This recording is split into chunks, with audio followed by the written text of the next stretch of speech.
Hello and good evening, everybody. We're coming up with a game from the CivFR's Squadrons, and we are in the Division 1 tonight. Looking at BlackPitre on one side, which did manage to actually get into the CWC, but couldn't actually get through the group stage. On the other side, we got a veux mon Tsingy, a team that did manage to ascend from the Division 2 into Division 1, and now they did manage to acquire new team members on their roster. Actually, I do see, as you notice over here, Hazaggi coming up tonight for them to actually pick the civilizations, pick the maps, and we do have Floppyflong coming up for BlackPitre to do the pickings on their side. Floppyflong with Gandalf, with no, I should say this is Distoria, by the way, instead of Gandalf. Nawyk and Alexis Krempp will be playing tonight for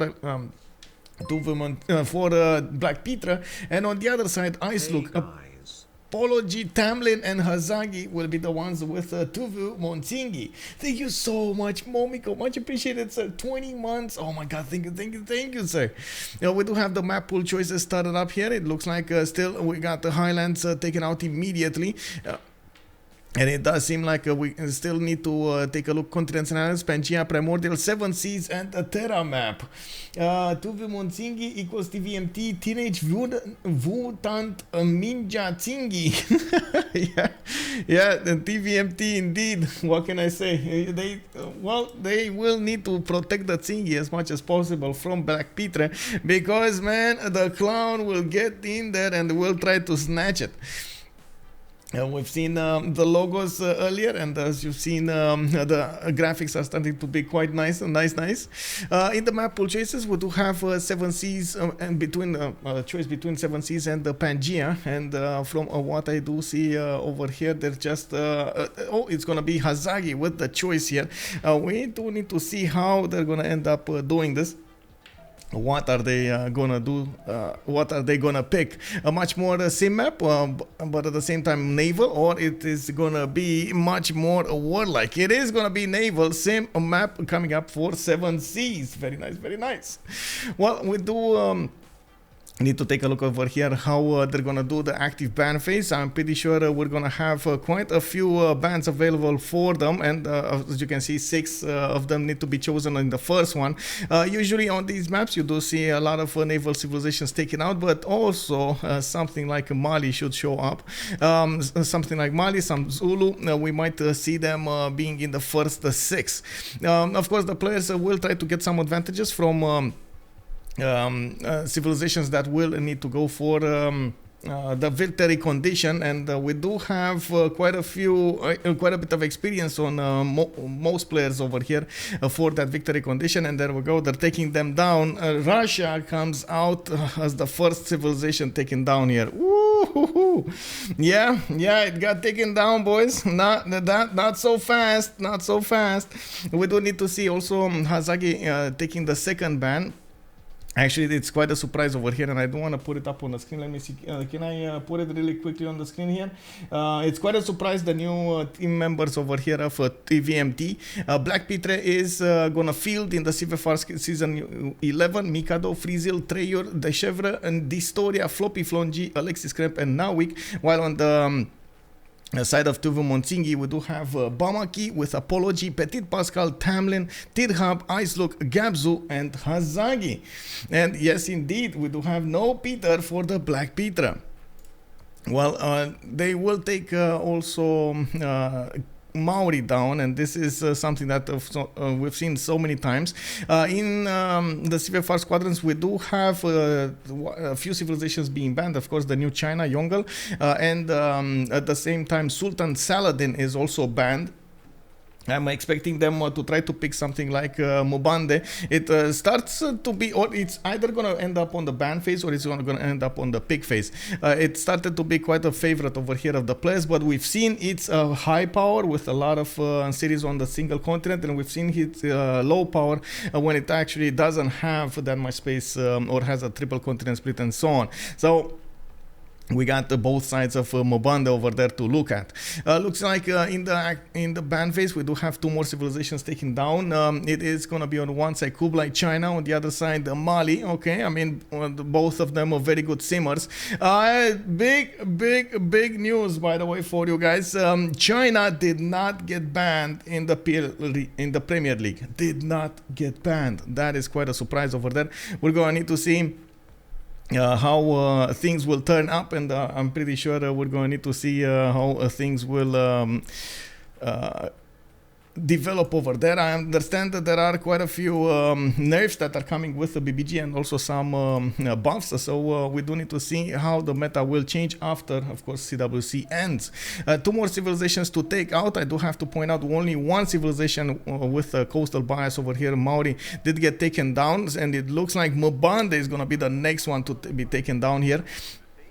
They did take their time and thought about it, and it looks like they don't want to handle Mobanda on the map here. This will allow them to pick a lot of the good coastal civilizations in the first 4 here, and I'm quite curious how they're going to try to play it out on the 7 seas. All of them, I should say, are very experienced when it comes to naval warfare, and that's the reason they actually not only got into the first division but also stayed in the first division for multiple seasons. BlackPitre over here has so many good players. CivFR, hello there, sir, and welcome. We do have one more choice to go, and I'm pretty sure that, well, I mean, I'm thinking maybe they should take down something like Byzantium or Zulu. I don't think they actually want to handle that, but it looks like Spain is going to be the one taken down. That also, of course, allows Byzantium or Zulu to get in. Zulu has been a preferred choice of actually the Historia when it came to the warfare, so I wouldn't be surprised if he's going to go for something like that. Of course, on the 7 seas, there is quite a bit of land, not only water, to work with, and Zulu can make a difference. We still have also Canada, and that's another one of the favorite civilizations of Historia. Gandalf, by the way, if you don't know who it is Gandalf over here. And you know, we're gonna take a look at Hojo talking on okay, Floppyflong G going for a big Hojo, going for Japan here with the samurais, with the land units receiving that +5 combat strength, and oh my god, the extra adjacency for its districts. This is quite a powerful civilization, but I haven't actually seen it picked over something like Victoria or Dido. Quite a few times, of course, we've seen the players do manage to overwhelm their opponents with the samurais if they are close enough, but on the 7 seas you might not get that opportunity. The extra +5, it has its weakness because you only get it in the shallow water tiles, and if an enemy does bait you out of there, you don't have it anymore. It's quite tricky to actually play, but of course quite good if you do know how to do it. And yeah, there we go. I was thinking Byzantium needs to show up over here. The big man himself. We got Basil II showing up here. Oh.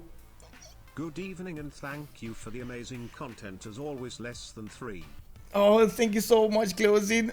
Good Abend, my hair, and much appreciate it for the prime. Thank you, sir. Thank you. Dankeschön. Just curious, why is Vicky so strong at the moment? Is it for the trade routes? It's not only for the trade routes. Usually, it's for how to say, for the half-coast harbor, which gives you quite a good tempo. And then yes, you do have the trade routes, the early boats, the free boats that you get that you can use, of course, afterwards, and you don't need to build them. And because of the half-coast harbor, you can go for early lighthouses, which of course can open up more traders, which in turn can go very high, very tall with Magnus. We do have Tamlyn choosing to go for Dido. Also on Wiki, by the way, late game you do get more resources. That's more strategic resources, which is amazing, especially when you're taking into account the coal. You can run more industrial zones, which with factories with coal power plants, and that is so good. Late game Wiki, it's something to worry about. Now Tamlyn over here going for Dido will have the Cothons, another half-coast harbor civilization, and usually you've seen how players do try to spam those cities out as much as possible. Yesterday we did have a 12 city Dyro, and it did amazingly well.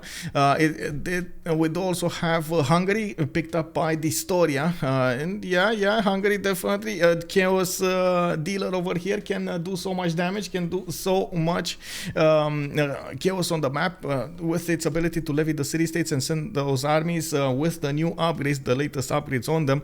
Not to mention he doesn't spend that much gold to do that. You can imagine it can actually power, or I should say it can project power across the map, which is quite important. Of course, it still depends on the city states, the position, the available options, if they got taken down, if not, if they have visibility over them, if not. Scouting will be quite important when it comes to Hungary. Hungary also has usually a lot of gold on it because it tends to start up with commercials, so that's another good one over there. Woo, yay, yeah, and Sasri indeed. Well, we do have 2 more civilizations taken down and 2 more remaining. It looks like on one side we got Maya, and on the other side Zulu, while Montezuma just got taken down. I'm still quite surprised we don't see a lot of those coastal civilizations being banned over here. There still are so many good ones. Indonesia, Victoria, Australia, so many good ones. But yeah, on the 7 seas, you might not get to fight coastally, but still it is quite important to manage to keep control on the seas, especially for the late game. If you have a control of the seas, you usually do have control over your opponent's empires with nukes. Getting that access to them, it's quite important. You can still get it with other means, and of course we do know how far away jet bombers can throw those nukes, not to mention usually the infrastructure needed for the late game is something that we're getting used to right now. You know, like everybody uses the military engineers, everybody wants to get missile silos in cities and project power and so on and so forth. So I guess all in all, we still have a lot of good stuff to look at.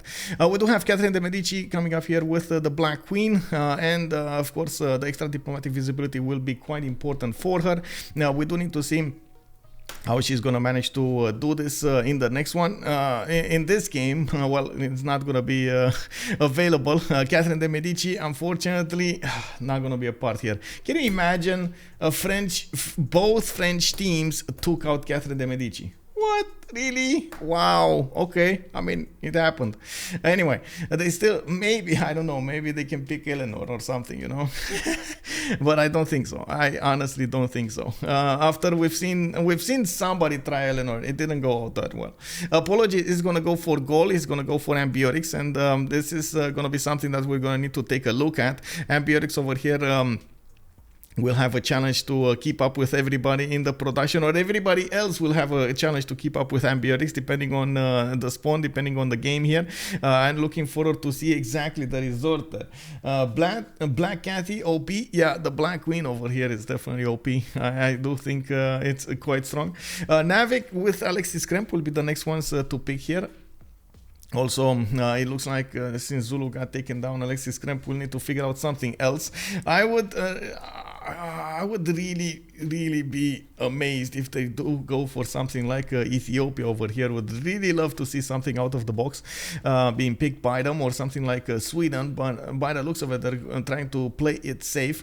It looks like Nawyk is going to go for Jadwiga, which means we might actually see some wing hussars on the map. Not bad with the early monumentality that he gets from those relics.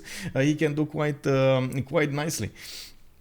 We do have also Alexis Krempp, the last one to pick for BlackPitre, and it does seem like at the moment they will need, let me see, so they do have the gold, definitely they have the gold. Hojo with Matthias Corvinus will do the gold, Jadwiga will do the power, and then Alexis Krempp, let's see what he's gonna go for. Jadwiga can also try to go for culture victory if she's alone somewhere.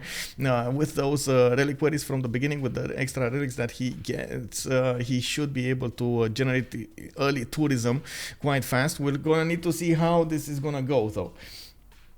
Sandorios, hello there, sir. I'm normally very happy to see you.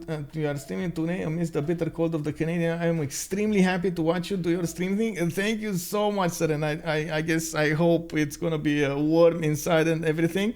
I don't know how many degrees you have there, but I would imagine it's a hard winter. I have seen some pictures with like minus 40 or something. Whoa, that's just wow. I cannot even imagine it. Alexis Krempp going for Pound Maker here. Cree has been picked, and of course the Occidentals can do quite a bit of chaos on the map as well. IceLuc does need to pick the last civilization, and we do need to see what he's gonna choose here, how this is gonna develop soon. Let me actually put up on my screen over here something that I missed, and there we go. You know, every time, location, you know. Let me see. Okay, there we go. We got IceLuc going for Rome. Okay, very nice, very nice. Trajan got picked here, and of course we might actually see some legions, but it is also a very good civilization when it comes to its sim abilities. With the monuments, he gets access to the civics. With the civics, he gets access to the cards. With the cards, he gets access to better production. With the better production, he gets faster everything, and it just goes wild. Well, we do need to also see the draft turned off, and we're gonna need to see what are they gonna prioritize to have first over here in the top slots. That will give us an idea of how they want to play this. There are a few strategies to deal with Basil II, and we've seen quite a few of them in the CWCs, how they did manage to totally nullify Basil II's ability with Crusade. On one side, the easiest strategy would be to take away Crusade from him, and that hurts Basil so much, its power spikes so much. You have to be careful, of course, how you're gonna do it, and usually you do want to get something like Japan over here to deny it. This is one of my questions, I guess, for the early game. Will we actually see somebody try to go for an early religion over here? And I don't know, we'll see. How many remaps, by the way? Vote. Let's actually start it up, the prediction.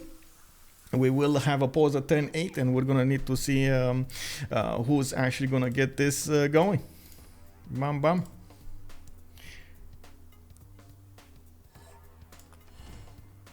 I think I did, yeah, I did check for 0ms earlier. I went in, I went out, I went in, I went out, and got connections to everybody.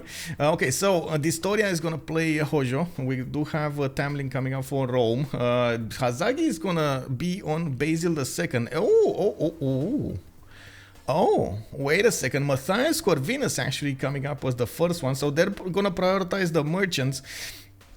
Tamlym going for Rome, Hazaggi Basil, Floppyflong on Hojo, Apology on Ambiotics. Trojan Man 25, hello there, sir, hello there, and welcome. Actually got here at a decent time today. Indeed you did, sir, indeed you did. Always a pleasure to see you, sir. We did start up the stream a little bit later. The players did want to start a little bit later, so I know, it is what it is, but I do have to say this should be an amazing game. We got good players on both sides, and I'm pretty sure they can do amazingly well in the game.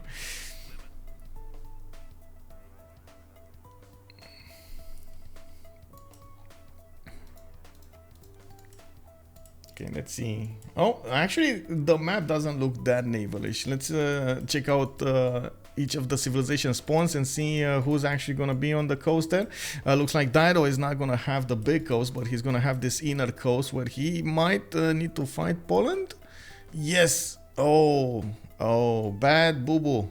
Bad boo-boo. IceLuc over here can go against Alexis Krempp on the coast, and I don't think actually Alexis Krempp gets the chance to move away from the coast. That is quite a bad boo-boo over there. Well, we'll see how this develops. On this side, with IceLuc, we should actually take a look at Apology, Hazaggi, and Tamlyn as well. I don't see them actually putting down their cities. And woo, wait, we got Namib Sansi. Wait a second. I think this might be an automatic remap. Referees, do we have any referees in the chat over here? Granaries before monuments. Hello there, sir, and welcome. Give me a second. I think I need to do something.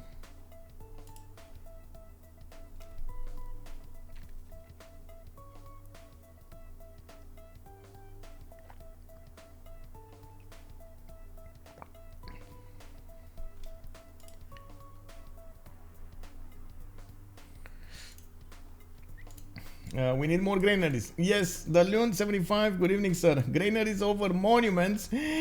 What? Mikado calling out it's a remap. Okay, so I think it's a remap. Yeah, I'm thinking it's a remap, but I guess we need to tell somebody. I don't think I should speak out of line here, so I'm trying to figure out if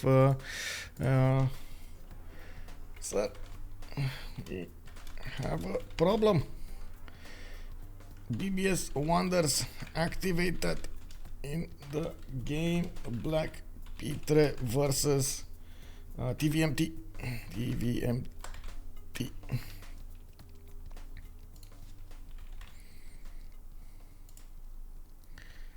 Okay, there we go. There we go. Why automatic remap? Because usually we don't need to, we shouldn't have the BBS wonders. There are quite a few wonders that were introduced with BBG. Is it BBG? Anyway, BBG wonders, the better balanced game wonders. They usually are ticked off because they weren't balanced across the board with other civilizations, and the players at some point just rebelled against it. And it was decided that we're gonna have some presets that actually totally ignore these wonders. So having these in the game is also an automatic remap. Also BBS wonders. So I was saying right, BBS wonders. Is there another BBS wonder? I guess not. I guess we can't see it.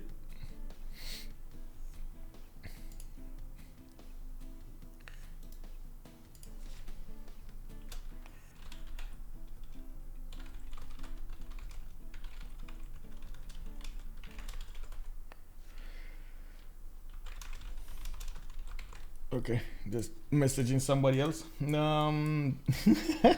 the Teenage Mutant Ninja Tsingy. Yeah, well, this would have been actually quite an interesting map if it got played out. I do see Cree over here does have 4 pashas in the capital, but unfortunately it was coastal, and it does seem like he has an open way to go to the east side here. Japan would have gotten to trade with him. This would have been amazing, by the way. So many good trade routes over there would have been handled. Oh, you have to ask Mikado. You okay? You asked them. Okay, good. Also, good evening, sir. How are you doing? I'm just gonna bounce around the map and see if we get to take a look at. Oh, Lysenford. Wait, isn't this band also Lysenford? Isn't this the one that gives you extra naval next promotions? Oh my god. Well, I mean, it's not gonna get used, but oh my god. Yeah, you said, but somebody needs to tell them, right? Somebody needs to tell them to remap this. So that's why I'm asking. I'm talking with referees here. Hello there, Hyper Elite 15. Hello there, sir. In case does anyone in the chat know the Squadrons website? They don't have a website, sir. They don't have a website. Yeah, but I can. There's a command that I put up for. There we go.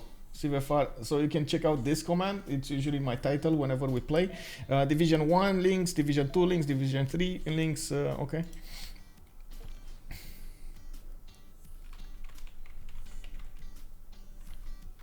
Okay. You have confirmation, but can I have confirmation? I mean, I would really love to. Give me a sec. Why are you not here, by the way? Mikado.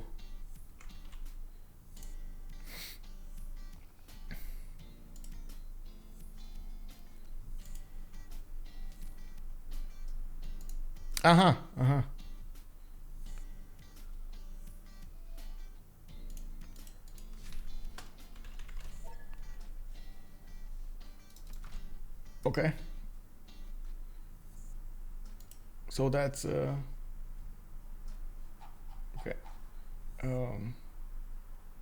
Yeah, well, that's gonna be a. You don't have access. Yeah, I don't have. I'm sorry.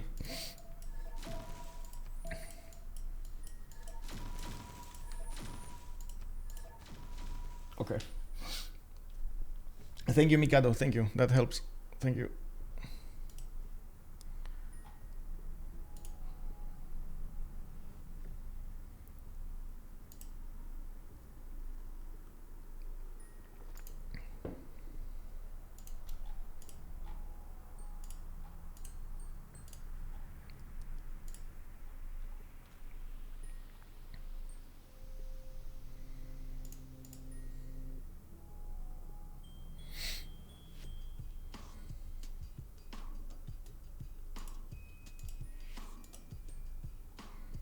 Okay, so we're just gonna need to wait for the game to be rehosted over here.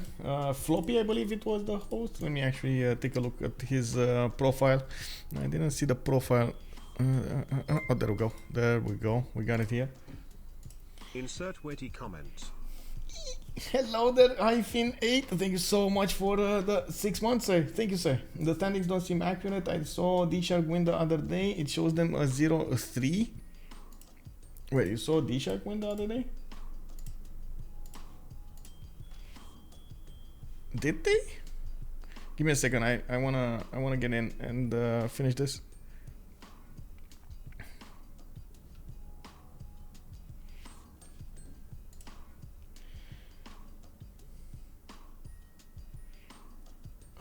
Wait, weren't they?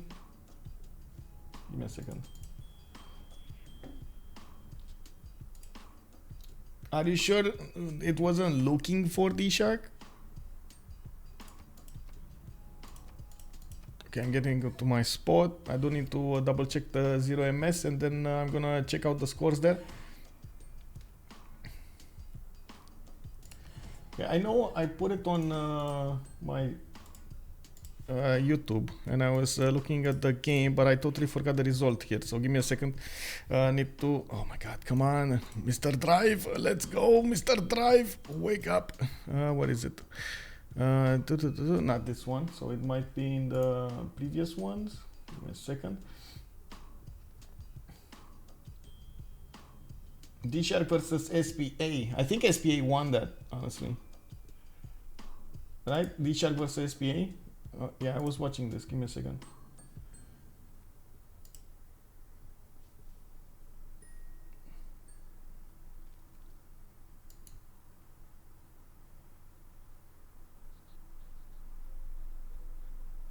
We're getting in.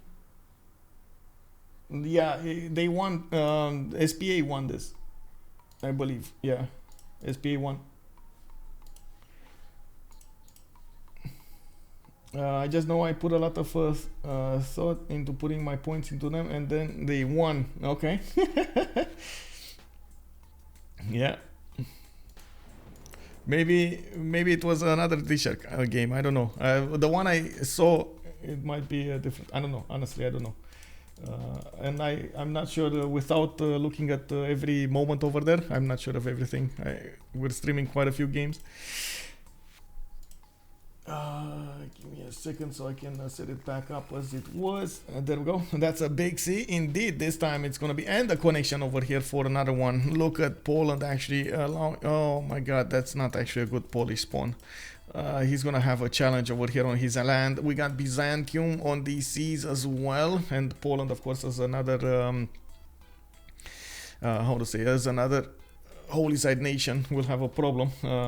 We do have Gaul in the south. That's gonna push Poland as well. Doesn't look like Poland is gonna have a happy time over here. But let's actually take a quick peek over here on each of the spawns and then talk about something else. Yeah, this Poland is gonna be bullied here. Well, we do have him with an ability to settle a connection between the seas over here, between the right and the left on the 1-1 tile. He's gonna have a 2-2 to work, and in the capital he does have how to say, the 2-3-1 ivory tile in the second ring, plus a 4 campus to the west side that he can use with those reefs. And I do see multiple cities that he can place on the east side here. Needs to be careful to not take away Piotarchi tiles if he goes for it, and I'm pretty sure he's gonna need to go yeah, he's gonna need to go coastal, full coastal. He can't stay away from the coast. This is full coastal Poland. Not ideal, I have to say. Not even in the same neighborhood as ideal, you know. It's so far away. It's like a totally different city as ideal. With do need to also take a look at his buddies here. We do need to see where Nawyk is. Nawyk is here. Mikisivuacic, not bad, not good, but not bad either. 1, 2, 3 points in the capital, and I do see he's gonna benefit from a 2-2-3 diamond tile. He does have an Occitan in production and multiple cities that he could settle here. Southwest, east, not gonna get pressured easily. We do have Japan on the west side that he could set up coastal trade routes with, and this might be the savior of Poland, of course. If well, is it? No, he's just gonna keep it. No.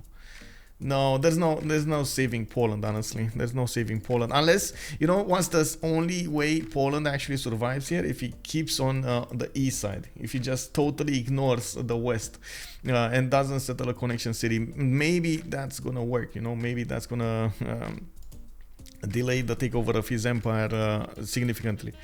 Well, I don't think he's gonna find out about the danger he has on the West Sea. There is a way. There is a way. Yes, a remap. Yeah, that's also a very powerful way. That's like the apocalyptic one, you know, like nuclear bomb remap. Yes, we're getting there.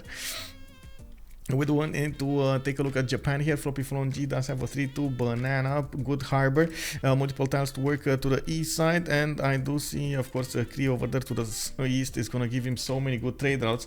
He has Rome in the south to watch out for, but I gotta say Rome should be the one in danger here. Those samurais might come out to take the legions down. We do have him with the citrus to the north, and I do see he's getting a scout out in 2. Rome is gonna benefit from Mount Everest on the east side, and actually quite a few beautiful cities that he can settle here, north and south and east. Needs to be very careful about how he's gonna approach Japan and how close he's gonna get, because there's always a good ability on Japan to just strike out, take out his opponent. Oh man, like a cobra. We do need to take a look also on Gandalf. Is on the same continent on the east side of Poland over here. Looks like Poland, Rome. Looks like we got over here 3 civilizations that are just gonna, come on guys, you know what's gonna happen, right? They will hug Rome and give him all of the love of the Japanese Empire, of the Cree Empire, and of the Hungarian Empire. They're gonna be there just spamming cookies everywhere. They're gonna give the bread away, they're gonna give the cakes away, everything. You seem like you have a lot of energy, and I'm here for it and loving it. Welcome, sir. Thank you, thank you. Byzantium on a solo island, though. Yeah, that is kind of bad. Ooh, yeah, that is kind of nasty over here. The Constantinople city is just gonna be.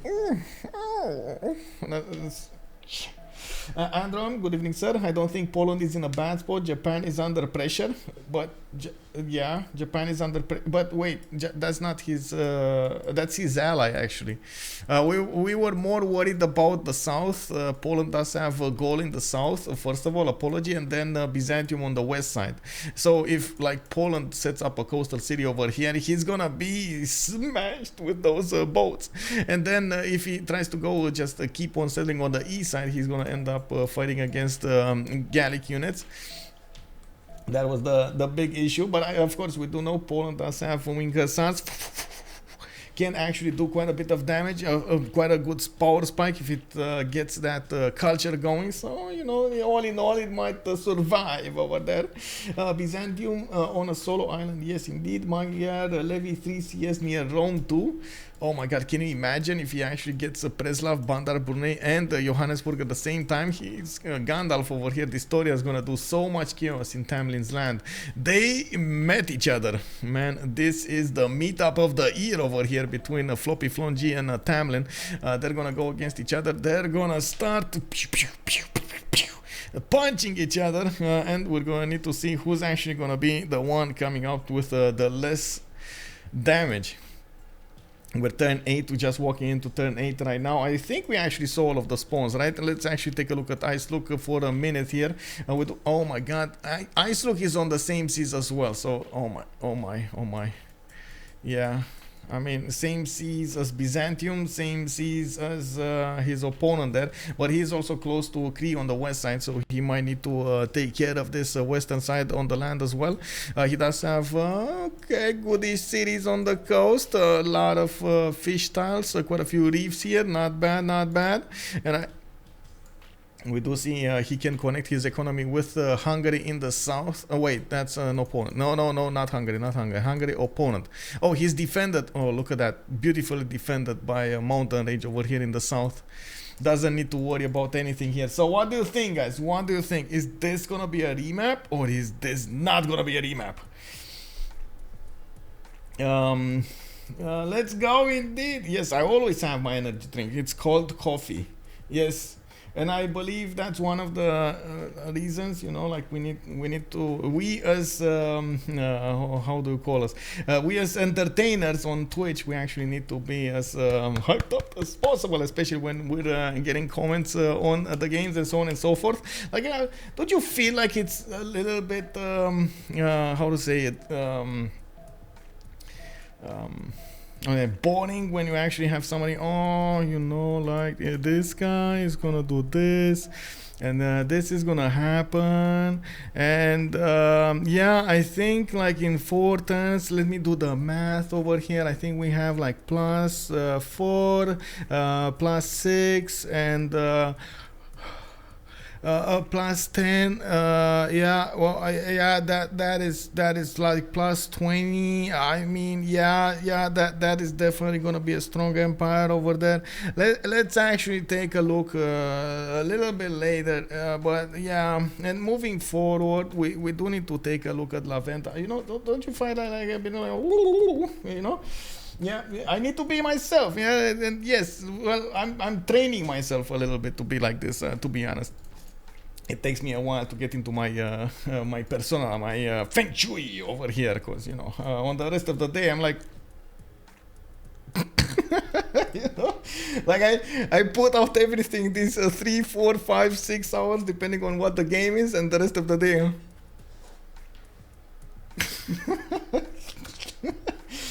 Well, let's actually take a look on the new map over here. We do have the game post, and looking at what's going on here, it takes us a while for it to load. Not sure exactly what's going on, but I do hope we're gonna get in there. Yeah, il a pas encore fini de charger. Oh, yeah, well, it says resyncing, but nobody's resyncing, and I don't know if Floppyflong actually loading into the map, but I guess we're gonna need to wait and see when he's gonna loading the map. I gotta say, usually with the remap over here, it does take us, like it needs for him to fully load, and then we're gonna need to get the map from him. It was something that was implemented because there were quite a few desyncs if there was a different way of getting this.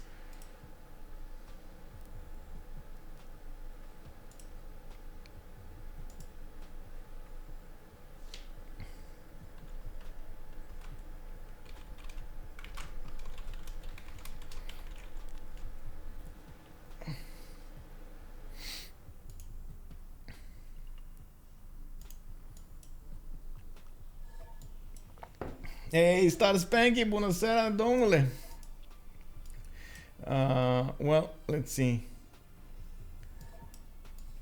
Are we getting in? No, it looks like we're not getting in. And I guess we're gonna have a new lobby here soon. Not sure what happened there, but we didn't load into the new map. We didn't load into the new map, man. Peekaboo! Now, man, this guy has the best emotes on Twitch. I don't know how he's hunting them, but it feels like he's hunting them down.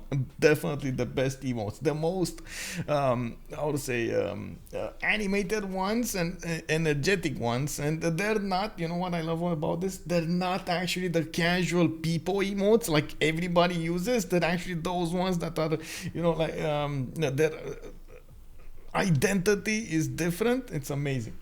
Are we getting in? Are we getting in? Yeah, exactly. Look at that. Look at the dance. Ksenia dance. Yeah. Woo, woo. Let's go. Let me see if I get the lobby over here. I'm clicking on buttons and hopefully we're getting there. Oh, I have an unread chat message. Who messaged me? Whoa. Somebody messaged me, guys. Oh no, it must be something strange in the neighborhood. Man, did any of you see Wilma, by the way? Velma, I believe Velma, right? From Scooby-Doo. There's a new movie on Disney or something. I hope it. I think it's Disney. But anyway, I didn't get to see it yet. But I did see Wakanda Forever last night. And woo, yay! That was quite something actually. Wakanda Forever was quite interesting. But I have so many questions. I don't know if I should put the questions here. But oh my god.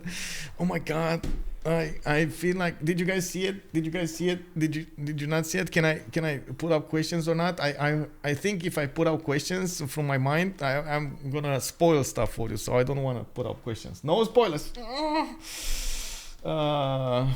Kek, what is finest? No, bro, Disney Plus, Disney Plus.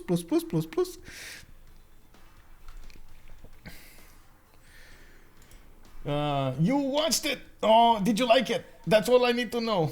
Did you like it? Did you enjoy it? Will you watch it again? Oh man, I think actually I'm gonna watch it again. Not now though. Usually it takes me a while until I want to watch something like a movie again. But I usually, the ones I like, I usually watch like 3-4 times until the full information gets drilled down into my brain and I get to actually remember it whenever I want. Like, you know, I just sit in a plane somewhere and oh my god, you know, laid back like this. You get all of those visions from the movie, and you don't even need to actually, you know, watch the movie on your phone or something. You just use your brain over there and see moving pictures. Man, if there was a a technology to actually project what my mind is seeing through my eyes over there, I would definitely I could stream through my brain a whole series of Stargate. You know, I watched so many times Stargate. Yeah, I can't say why, because spoilers. I don't want to spoil it either, but it feels like I want to talk about it. And I was thinking, I was actually taking notes on my notebook over there. Yesterday I was thinking, maybe I should start a blog. And then I thought, but I'm gonna do spoilers. Like if I start a blog about this, I cannot help myself, you know, like you need to talk about subject. What are you gonna talk about? Like, oh, it's in the Wakandan universe and it's in the Marvel universe and you get to see that and that and that, and there's like a new thing over there with a ting, but I can't mention the ting because I'm gonna spoil the ting. Are you for real? You know, like how are these guys doing it when they're doing those reviews over there? How are reviews even working if they don't spoil stuff? What is that, like, you read this, you're gonna be spoiled? You know, like some sort of something over there. Sidebar, I was hoping to jam out to some of your music. Any chance you can throw some of us in the background, maybe newer stuff? I did get some new stuff though. Yes, maybe they're gonna do a new remap and I have time to do that. I'm a bit worried about the new stuff because it's not usually the one that I do, you know, like full of energy and so on, but it is extremely spectacular if you watch something like a trailer or something like a reel, you know, the reels, videography reels, when the video editor shows up his stuff and so on and so forth. Like, it's kind of for that stuff. Let me actually take a peek over here and set the map 7 Seas. And I think I need to put this a little bit. Wait. Hello? No. Man, I'm clicking on stuff. There we go. Okay, there we go. It's fine. It's fine now. So I need to go through the spawns over here, but yeah, I'm gonna keep that in mind. Also, Star Spanky asking me about OnlyFans. I need to do a blog on OnlyFans. Wait, doesn't that actually ring a different total bell? I'm pretty sure it rings a totally different bell over there. Let's see. We got Phoenicia over here to the west side. He is gonna have a decent puddle to work with, and he has an open way towards Japan. They can trade punches, and they're not gonna know about each other anytime soon. Wait. Hello? Oh my god, Alexis Krempp did it again. Tiny island with Byzantium. This is cage fight, guys. Oh my god, clips of the... do you remember the clips of... The clips of Dover fight with Dido and Rome back again. Well, with this time it's going to be Poland and Byzantium. Oh man, only cowboy hat only. Yeah, the cowboy hat only fans. Yeah, it is Hojo versus Dido. Let's go indeed. Well, we got quite a few setups over here for Amazing Wars. I'm not so sure they're gonna want this, and I'm pretty sure Poland is gonna figure out where he is, and I'm pretty sure Byzantium over here. If he doesn't get I want to say greedy. Oh no, he's going builder first. Guys, you know what this means, right? You know what this means, right? He's not gonna go and get a scout out. And if this warrior doesn't actually move to the northwest and he starts moving south, he's not gonna find out about Byzantium. Hazaggi over here might not send a scout to the south and they might not meet each other. Oh my god, this is a disaster. C'est catastrophe. We do have Apology coming up over here with the 3-1s, with the 2-2s, and I do see quite a few mountain tiles for him to develop his empire in. He is gonna have to the northwest IceLuc, and Mr. Wigglesworth, thank you so much for the follow, sir, and welcome to the stream. IceLuc is gonna trade with Apology, no problems, no questions asked, and I'm pretty sure they're gonna try to develop their empire here. I do have to point out about Apology's empire. I can't really say this mountain age is gonna be that good for him, but he does have quite a few stone tiles that he could use for extra adjacency towards his oppidums, and you can see actually iron tile, stone tile, that's a +4, 2 stone tiles, that's a +4, and we do have more over here to the west side, more to the east. Yeah, over here we got some over here, and I did see some in the north. No, north actually I didn't see. Okay, this is another +4, by the way. 2 quarries, marble and stone, 2 quarries. Very nice, very nice.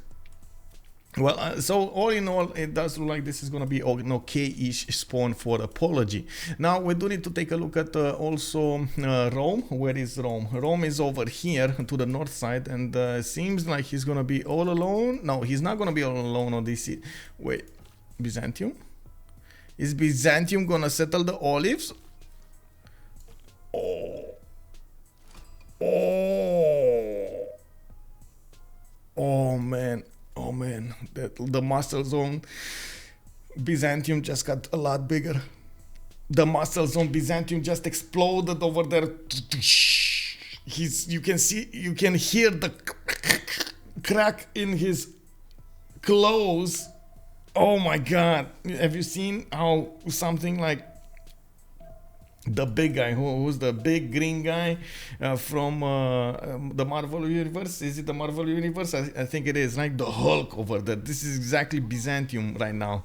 He just settled on the East Coast. He's gonna have drones going against Poland from the beginning of the game. This is gonna be so fast, guys. This is gonna be amazing over here. Alexis Krempp is not gonna even know what hit him. Headshot. Well, we do need to take a look also on Poundmaker. I do want to see his camps and pastures. Looks like he does have a cattle tile to the northwest. Wait, how many remaps did they want to go for in the last one? Because I don't remember. I think we were watching another screen. I know they wanted to remap, but I don't know who remapped. Mikado? I mean, do they know there's gotta be a remap? I don't know, man. I don't know, man.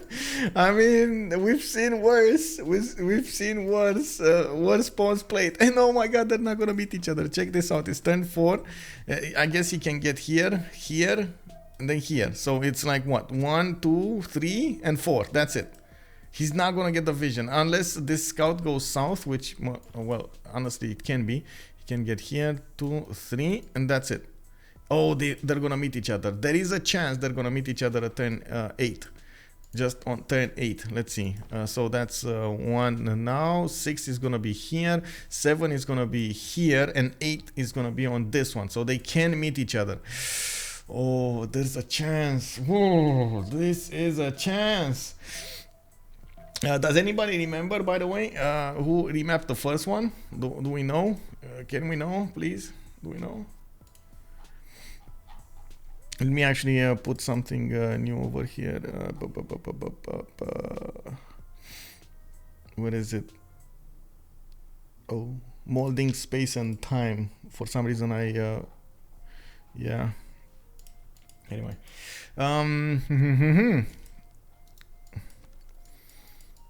Okay, so Floppyflong G is gonna have a lot of coast to settle to the north and to the south. Doesn't have to worry about an opponent from what I can see. Well, he's gonna have to worry about Dido at some point, but not early. And I'm pretty sure with the extra +5 he has on his boats in the shallow water tiles and so many shallow water tiles, he's gonna be fine. And we do have an RM tile next to his capital. He does have Poland to the southwest. And yeah, there we go. There we go. I was thinking about this. This is turn 7. Next turn, the meetup of the year over here. This is gonna be instant remap over here for them. Church Place, hello there. Oh my god, long time no see. How have you been doing? I think I should say Happy New Year. That's how long we haven't seen each other. Hello.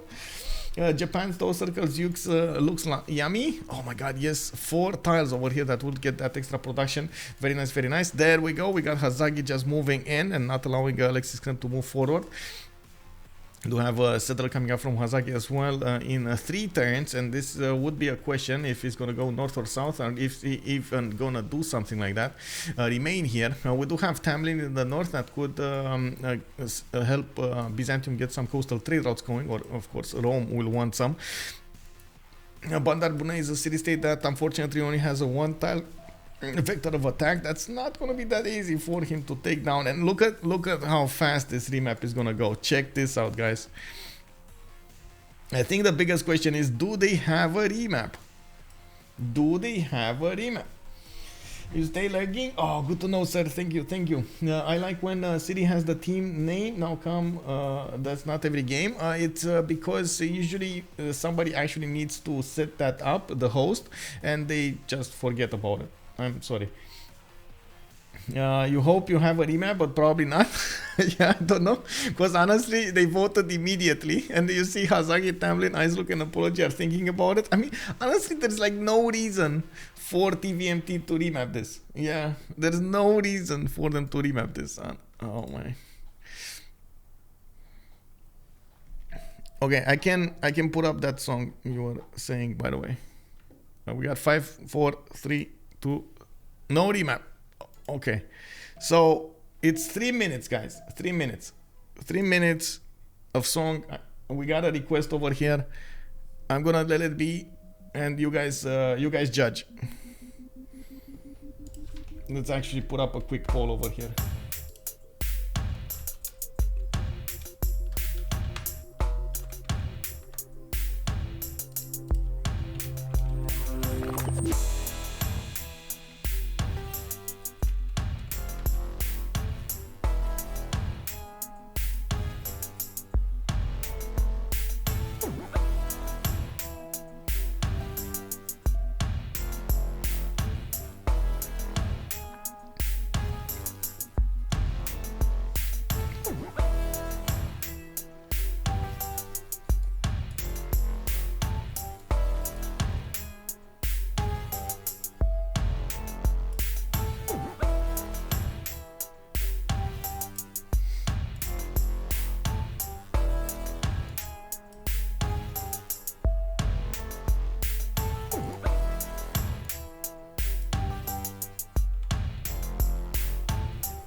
Guys, now it gets crazy. Now it really gets crazy.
Okay, that's about it. I hope you enjoyed it. I'm sorry if you didn't. I will do my best to be better next time. I'm still learning how to do everything and so on and so forth.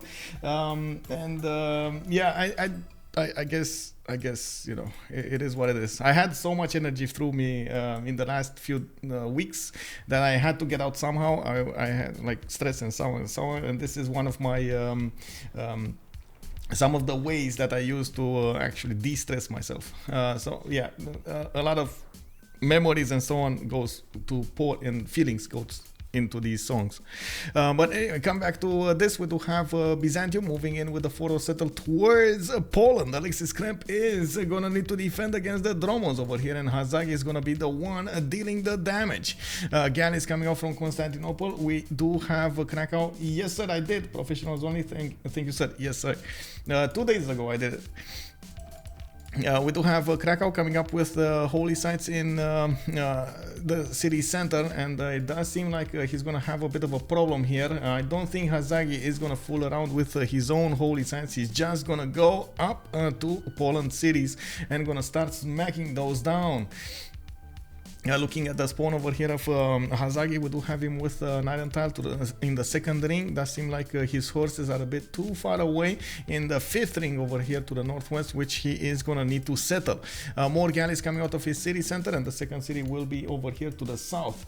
Now, quite an interesting question over here about Hazaggi's choice. He is gonna settle the spy style, and he might actually put a harbor on the east so he can get more galleys. I do think it would be a good good idea to actually have two cities to output boats on the east side. And as you can see, we do have Krakow totally ignoring the threat over here, which is going to pose a lot of dangerous questions later on in the game. On the same team as Hazaggi, on TVMT, we do have Tamlym in his north with Rome, already with two cities.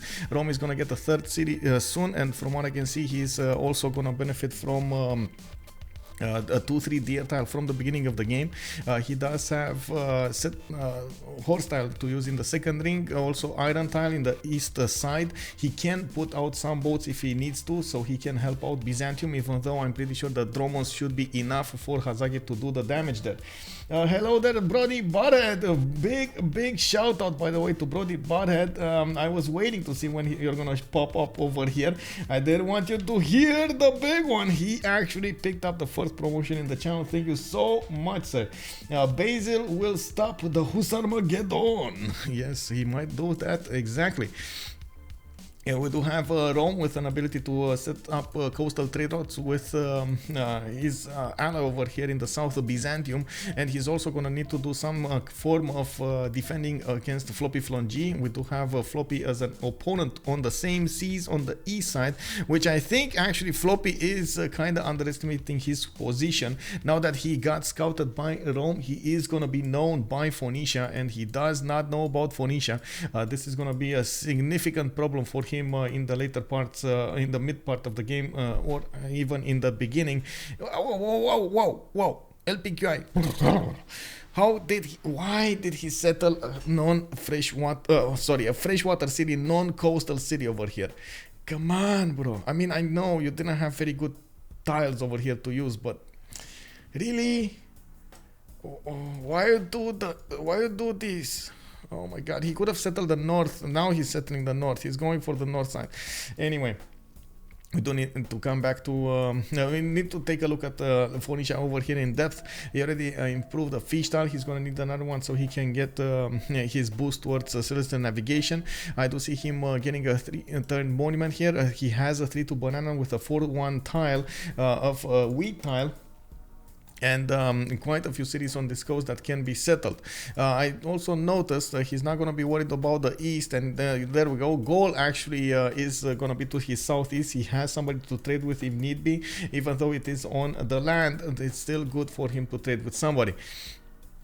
Nalanda did get bullied. He did manage to get a 2-charge builder from it. And looking at the strategic resources, Tyre does benefit from iron tile in the east side, and he is going to settle the horses in the north with the upcoming settler.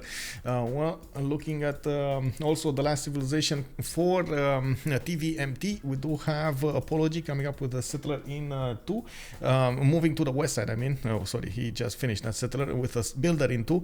We do have him also with an ability to improve the stone tiles, and we do have him with fertility rights as a pantheon.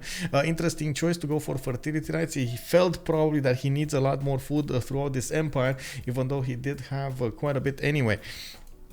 Usually with the Gaul, you do need to go for taller cities, so you do manage to get as much as possible your districts out. You need so much food. Anyway, we do have him next to him Hungary on the east side. Gandalf is smelling around those borders, and we do need to see when he's actually going to figure out if there is any kind of weakness in Apology's sim. Looking at Aduatuca, we do have horses in the north in the second ring, also iron in the southwest, the second ring, and I do see he's going to need to improve quite a few of his tiles to make everything worth over here. I'm pretty sure he's going bronze working, if I'm not mistaken. Let me actually take a look. Yeah, he already discovered bronze working, so he knows where his iron is, and he can actually improve it quite quickly, so he can get the +4 Oppidum immediately put down. Looking at the other side, Alexis Krempp is gonna be the one that we're gonna need to keep on watching. We do have Byzantium Dromons coming out of the cities, and Alexis Krempp is getting a few galleys of his own. Byzantium galleys going against Alexis galleys. Unfortunately, wait, they're gonna fight on 2 sides. Okay, they're gonna fight on 2 sides, guys. Nicomedia is outputting galleys to take down Gdansk. On the side of Krakow, we got Constantinople outputting. This is a cage fight. Oh my god, Byzantium, what did you do, bro? Well, if he doesn't actually manage to push with those Dromos, he's gonna have a significant problem afterwards, because I'm pretty sure Poland over here will get to outsim him. Or should manage to outsim him. Even if he doesn't have a lot of cities in the south, he still can put another 2 ones.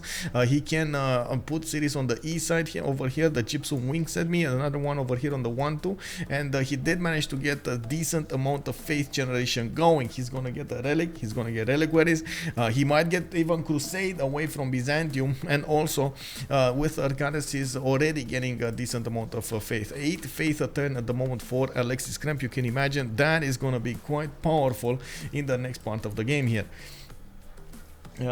Mixed martial civ cage fight. Yes, exactly. No, it's only drunken master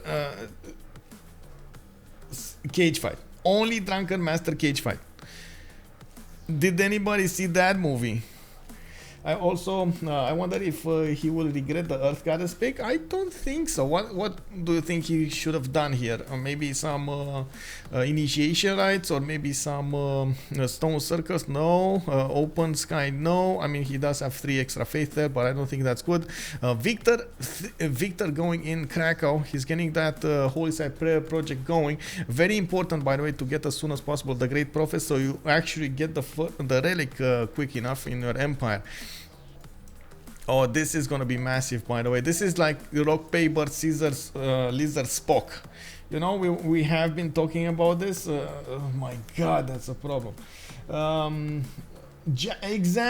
Exactly. I know. Look at that. Sandorius knows about it. Yeah. Jackie Chan over there with the woo. All of those moves over there. Yeah. Amazing movie, man. Amazing movie. Anyway, coming back to this, we do need to take a look at his strategic resources. He does have an iron tile in the second ring. I do see horses are going to be third ring, and it doesn't look like he's going to be interested in either of them. We do need to see how fast Hazaggi is going to manage to get those boats out, but he is putting quite a bit of pressure on Poland. They do have about the same stats, so it doesn't look like that's that big of a problem. Alexis does have a little bit more production because of the extra population he has in the city of Krakow. We do have also to take a look at Cree. Mikisiv Wachik is pumping out monuments. He does have in the capital only 1 single horse. Oh man, is this gonna be the one horse to rule them all, or is he gonna settle this? No, he needs to set. No, not the bro, not the cattle. Please don't settle the cattle. Please, do not settle the cattle tile. Have mercy on your bonuses. Oh my God, he can actually plug in Magnus. +4 gold, +4 food over there in the, even +5 he can get the cattle over there. Can you imagine the cattle over here? No, please. Oh my God, he did it. Nawyk did it. No mercy on the cattle tile and his own trade routes over here. Unfortunate, but it happened, guys. It happened. You know, sometimes it happens. I think he didn't see it. I thought they confirmed the second remap. I must be mistaken. The small soldiers, good evening, sir. They did not. Only one remap. And it does look like we didn't have BlackPitre want to remap this one. And they're gonna go ahead and try to poke, boom, boom, boom, boom, their opponents over here on this map with Hazaggi trying to be as a bully as possible against Alexis Krempp. Wait. I just realized TVMT is with Hazaggi, right? And wait, on the other side they didn't have a remap? They wanted the remap on the other side? Oh yeah, the first remap was a technical. Yes, indeed, Muzzlechan says the truth over here. Indeed, that was a technical. Anyway, we do need to take a look at also Floppy after we take a look at Cree's strategic resources. We do have an iron tile over here to the north between Mikiziv and Mr. Hisipik, and I do see it's in the second ring, while his horses is going to be southwest in the third ring. That's a bit of a problem. Oh wait, anyway, we do have traders coming out from both cities. He's going to try to get as many as possible, and of course gets a free one with pottery, or well, I guess he gets an extra trader capacity there. We do have him needing to go for commercials, and he's kind of in a free sim position here. Currency coming up in 8, and I do see he's also gonna have in the south Matthias Corvinus to trade with. If he's gonna put a city over here on the coast, he's gonna be so happy. Oh my God, so much gold can be generated between them. We do have Distoria over here with already 3 cities, religious settlements as a pantheon, and I do see him pumping out some monuments, going for the 4th settler from Buddha, where Magnus is establishing there. He's just settling in, guys. Now we do have him with quite a few stone tiles that he could improve, and I do see an iron tile there in the second ring. Horses will be improved next turn probably by this awesome builder, or maybe this turn. I see it has 3 charges, it has movement. So all Distoria needs to do is click the button, improve pasture over here on the horse, and he's gonna get moving around his cities there. But you know, that's gonna be a lot of poop. With a lot of big animals, you get a lot of poop, right? So yeah, that's a bit of a problem there. Smelly city, faster but smelly. We do need to also take a look at what's going on over here between Poland and well, his opponent Byzantium. Byzantium looks like he's taking a defensive stance. He's waiting for that drone technology to come into play here. Shipbuilding coming up in 1.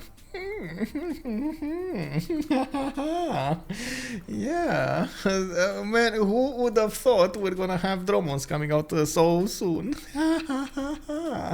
Moksha coming out from Constantinople. We do have God of the Forge in Constantinople and Nicomedia, and you do see these builders. These builders are waiting to chop dromons.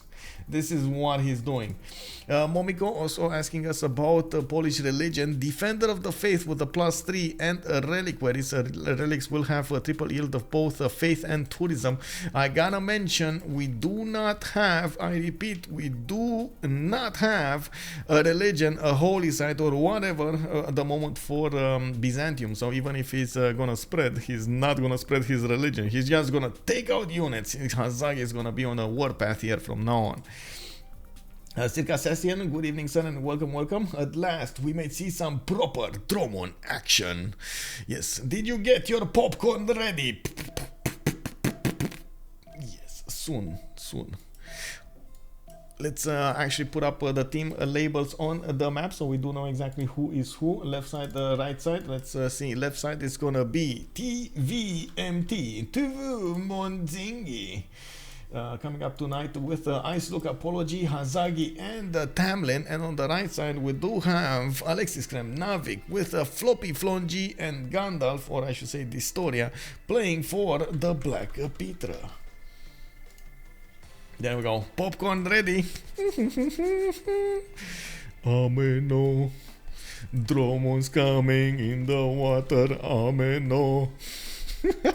We got Dromons in production coming up from Constantinople. He is... Wait, is this gonna be a last move Dromon job? Like, why are you last moving them, bro? It's not like something bad is gonna happen here. It's not like Japanese galleys are on the way or something, you know? No, I don't get why Hazaggi didn't go for a canal city. I know, right? That is something that is bothering me as well. I thought he's gonna do it, but he did not do it. He wanted the spy style. Maybe he wanted a free amenity, and he didn't have time to actually go for plantations for irrigation. He did already settle on olives, and from what I can see over here, he is on you can see happy citizens in his capital. Nicomedia does have well, some angry ones over there, but I guess they balance out with the happy ones, and it's a content level. We do need to see, did he not plug in a card or something? Did he? Oh, he doesn't have mining. He doesn't have mining. Yeah, it happens. It is sad to see that even a civ like Byzantium does not go for a religion this game. Hope to see religions become more worth it so that they can actually see them more. But it is worth it, honestly. Like a religion, especially something like Crusade over here would definitely be worth it against Poland if he manages to spread it. I think the biggest issue is he's worried Poland will have enough production to outproduce him, and if he does manage to get enough boats of his galleys and so on to keep on Poland in his own circle over there, he can win this even without Crusade. That's probably his thought process. You can see he's sitting on 2 cities. He's not even going for the 3rd settler, and he's also trying to get boats out from those 2 cities on different sides. He's gonna try to get Gdansk, attack Gdansk, and at the same time go for Krakow. And both nations right now are getting as many of those boats out as possible. We do have Hazaggi with 17 production and already losing gold, while Alexis Krempp is on 21. Alexis is also not really interested in going for the 3rd city. What he is gonna do, he's gonna go for a monumentality in the next era, and he is gonna buy a settler with faith. That's gonna allow him to get ahead over here, and this is why I think Byzantium does not want to dabble his toes over there, you know, just plug them in into a religion, because he's afraid he might not do this against Alexis Krempp. Man, it is what it is. I told you, Hazaggi, Hulk. This is what it is right now. Butterscotch, hello there. Why he didn't use his builders at all last turn? Because he didn't have mining. Yeah, he didn't have mining, bro. He needed to 1-turn mining. It happens. Like sometimes you forget, you know, like you're focusing on something and it's just not gonna happen, you know. It is what it is, but it is what it is. Was the BBS Wonders thing resolved? Yes, Sisiparo. Yes, sir. Yes, sir. No problem. Yes, sir. I saw it. I saw it. I'm sorry I bothered you. I'm sorry.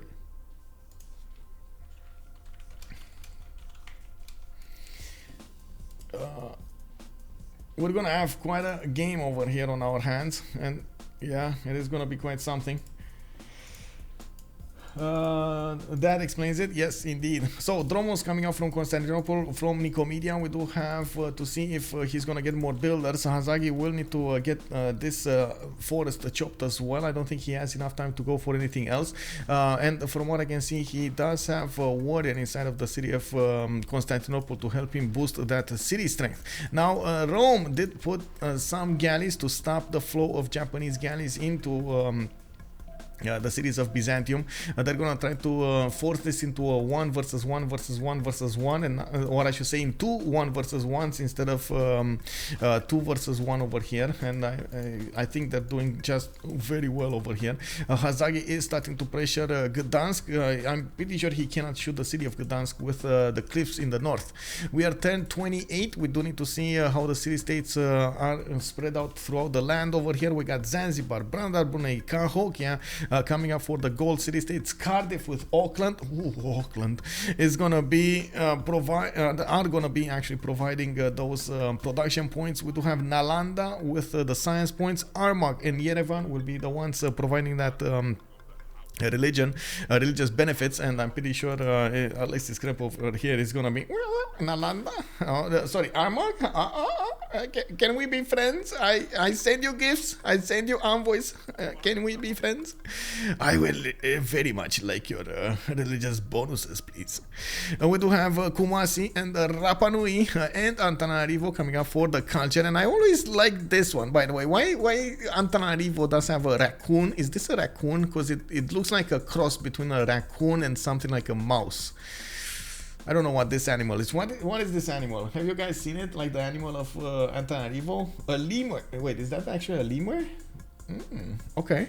The lemur actually has those... oh, I see. I thought those are just like ponytails, but that's actually a ear, right? Okay, that's an ear. Mekonzilla, thank you so much, sir, by the way. We do have a porcupine over here in Kumasi, and looks like we do also have a cat as the one single military city-state in the game.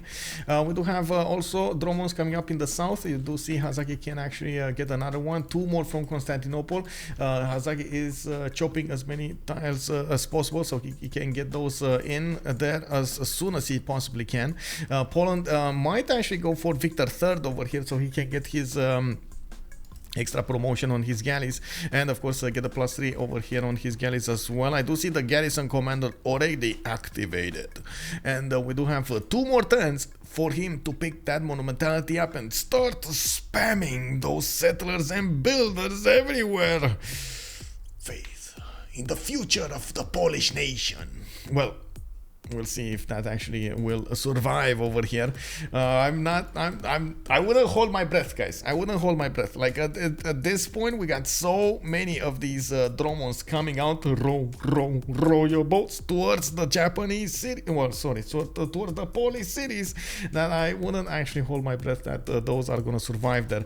The Dromos do significant damage, especially if there are enough of them. And oh my god, another...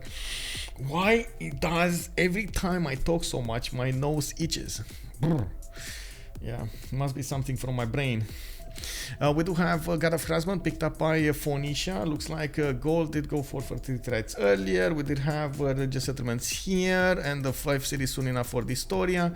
God of War and Plunder for Nawyk, and he still... Oh my god, he killed another cattle tile.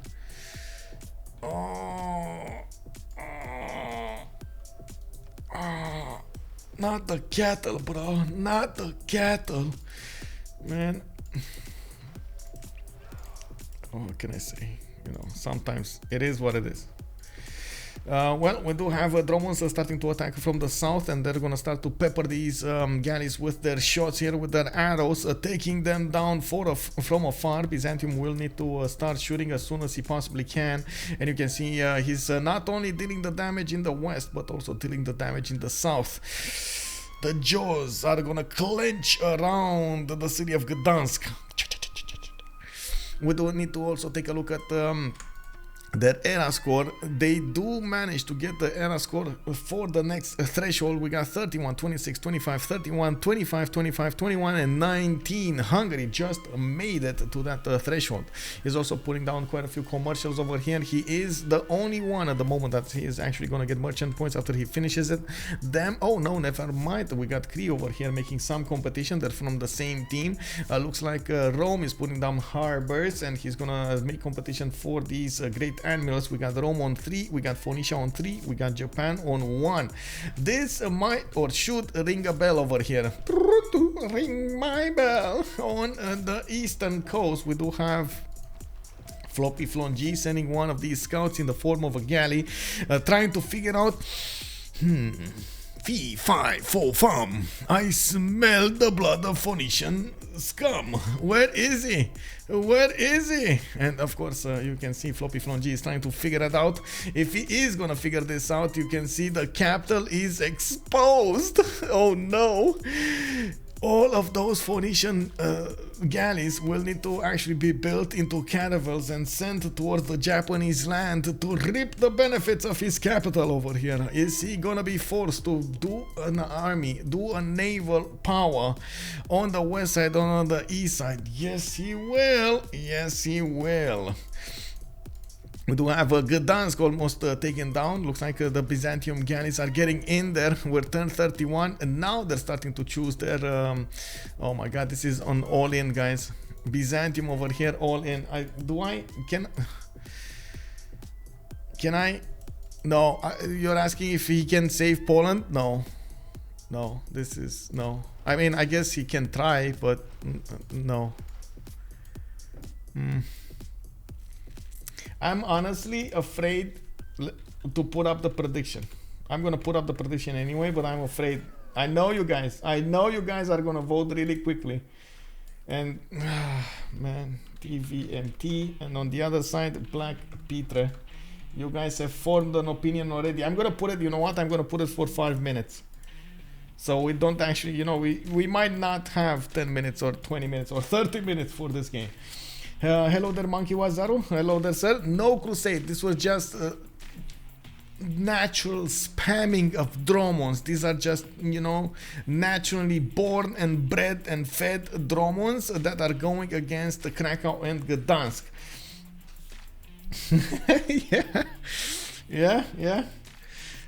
We do need to see how Alexis Krempp is gonna try to defend this. He's getting more archers out, and you can see he's actually dealing some damage against these galleys. I do have to point out these galleys are gonna get promotions. They're gonna get the emblem promotion. They're gonna get an extra +7 on them, and the more of these Dromos are coming out, the more damage they're gonna output against these units. The Dromos can two-shot the archers quite easily.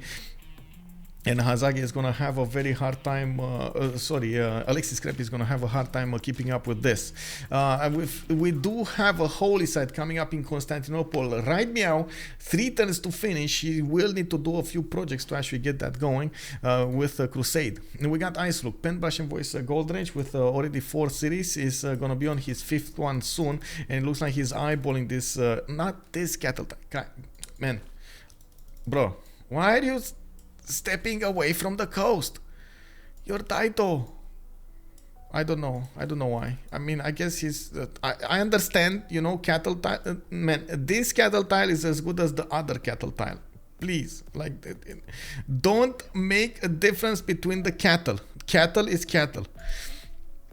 Anyway, we got Ambioris here with Pen, Brush and Voice Golden Age on Gaul. He is on 4 cities, already getting that production up on 51 production on 9 science and 19 culture. We got Hazaggi, of course, with a bit of a problem, but he is in an exclusive evangelist. Oh, kick W. Okay, I mean, we haven't seen this in a while. 4 great prophet points a turn, getting a holy. Guys, he's gonna get the religion, guys. Oh my god, just fully sacrificing his golden age over here so he can get a religion. So strong. Bonjour, petit Pascal. Hello there, sir, and bienvenue, gathering hope. Oh my god, man. I think gathering hope is here to gather tears. This is gathering tears right now. Big brain, I know. We do need to see how fast these Dromos are going to manage to punch through the Polish defenses. Of course, you can see we got more boats coming out. We do have Alexis Krempp getting a settler, and he's going to try to put it in the south somewhere, or try to move it so far away that Byzantium cannot get to him. These Dromos are going to start shooting down the city of Gdansk. We do have Hazaggi with the galleys there. Let's look at also Tamlyn with a free inquiry golden age on 22 science, 17 culture. He's starting to trade punches with Floppyflong on the same seas, and oh my god, so aggressive, man, so aggressive. Bandar Bunei is also being put under siege in the west side of Rome. He's trying to take that city down, but look at Bandar, hold on to every little bit of tile over there of his. He has a galley, he has a warrior inside of the city, and it does look like he unfortunately lost a builder.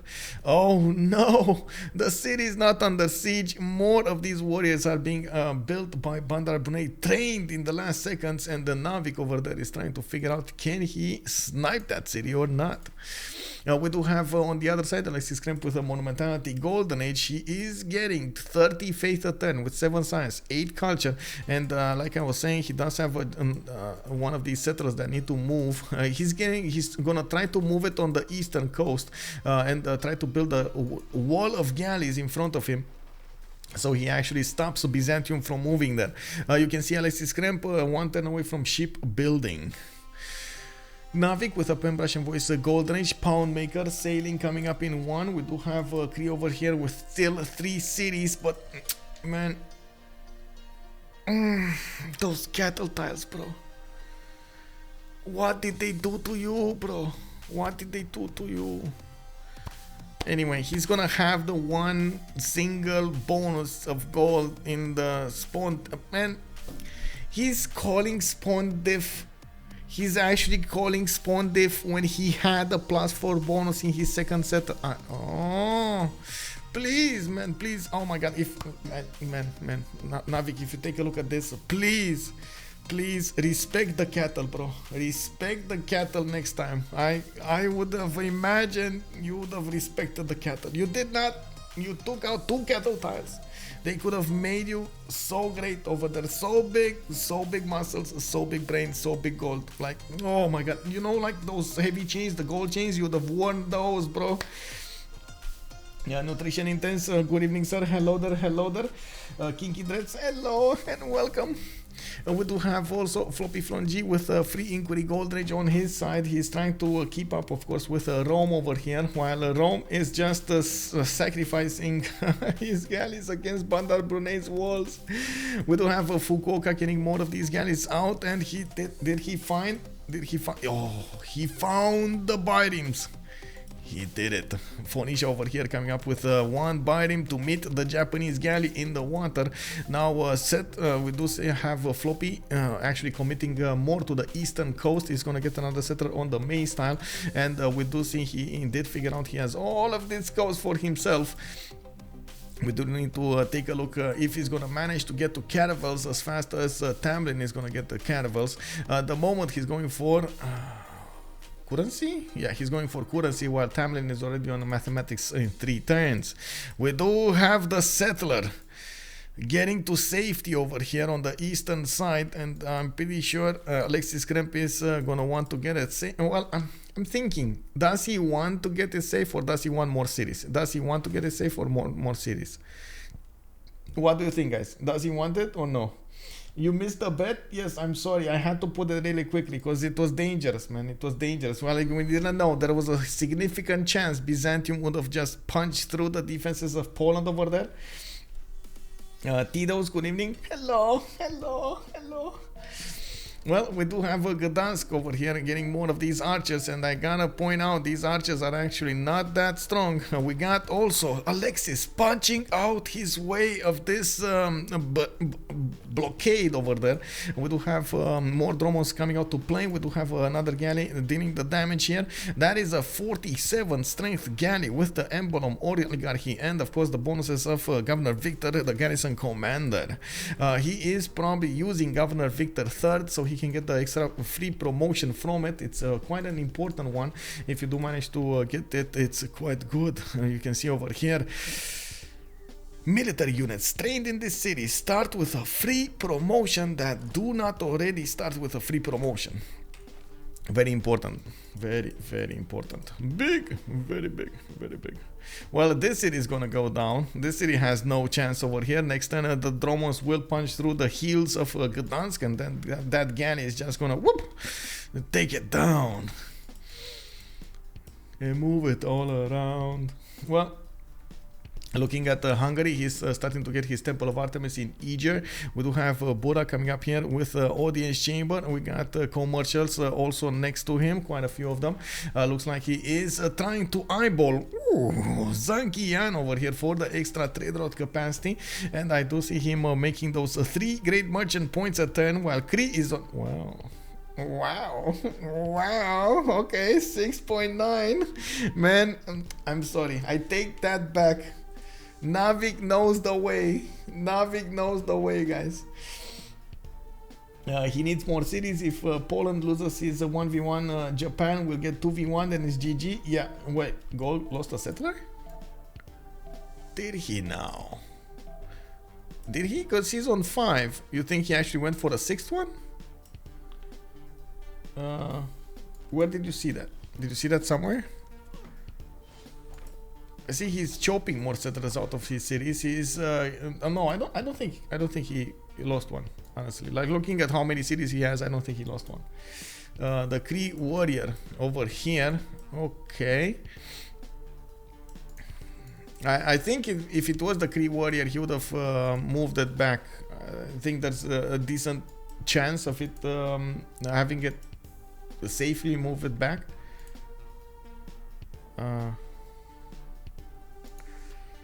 Wait.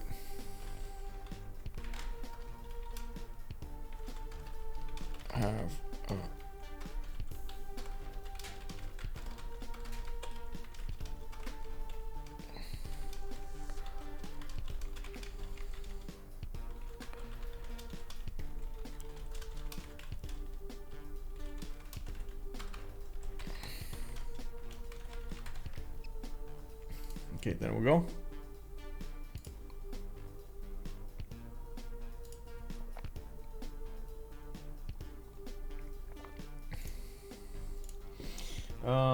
That's one sexy Vesuvius. Vesuvius, where was it? Here. And it's already gonna get settled by Nawyk. And of course you do see the 141 tiles. The 2 bananas got squished.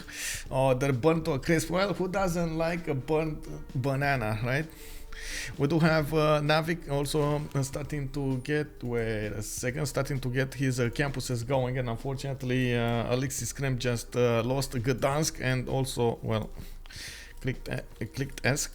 I'm quite curious if he is gonna go for the gypsum, if he is gonna go for another settler over here. It does seem like at the moment there aren't that many boats coming against him, and with the extra promotions he has on his boats, on his galleys, he should be able to withstand the damage. The significant problem when it comes to getting back the city of Gdansk, and of course with the cliffs of Dover lost, he doesn't have that much culture to play with. I can't say he's in a very good position. He could totally ignore this and try to go for the olive, which will be a 3 versus 1 against Floppy here. Floppy is gonna have a significant problem when IceLuc is gonna get his caravels, when also Rome is gonna get his caravels. Now they do need to figure out how they're gonna get the gold for those, especially since Hazaggi is, shouldn't make that much gold. We do have quite a bit of gold coming up from Nawyk and Floppy and Gandalf at the same time, while I do have to point out Gaul is not really well known for generating gold throughout the game. It comes later, you know, like later he might have that bonus. Now, definitely no. He's getting Audience Chamber coming up in 5. He did put down his Oppidums, trying to get Hanging Gardens so he can get extra housing, extra growth throughout his empire. He's using that fertility rights to get extra points on the rice tiles, on the wheat tiles, and using them as much as possible to get those builder charges worked. And we do need to see how he's gonna try to make everything here, and we're gonna need to see how he can tilt this towards his team. Of course, on the other side, we do have the same issue, right? Japan needs a lot of gold, and we do need to see how his allies are going to deal with Jadwiga not being that relevant throughout the game. It is still good that Jadwiga still has that 30 faith a turn, can output quite a few of these settlers and get the builders, which is going to help him improve an empire over here and get more stats up. I think Daido not settling more coastal could be a huge misplay when trying to push Japan and produce from only 2 cities. Yeah, Yeah, honestly, I was expecting him. Maybe he just moved this settler so he can scout here. Maybe that was the play. Maybe he just wanted to see as far away as possible, and then move on the gypsum. Because honestly, the gypsum should be the one tile he wants to settle here.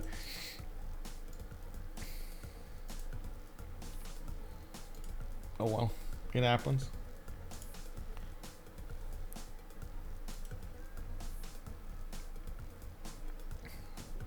Okay, guys, I have a big question, guys. I don't know if let me see.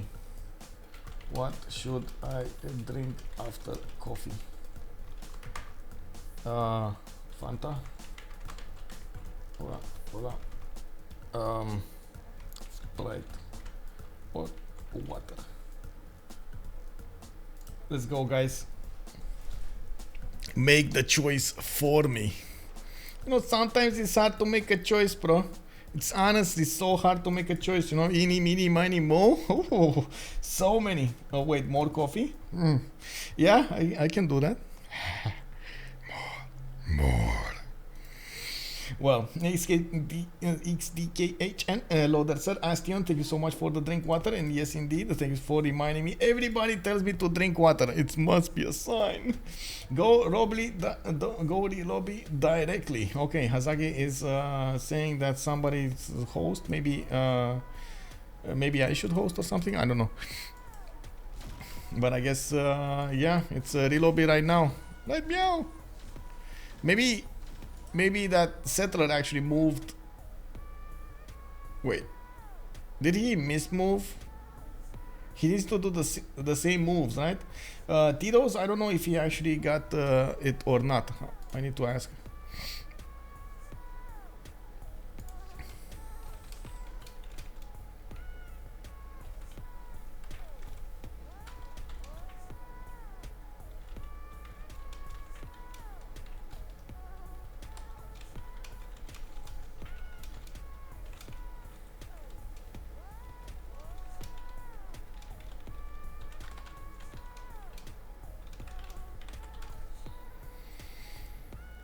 Let me actually see what's going on.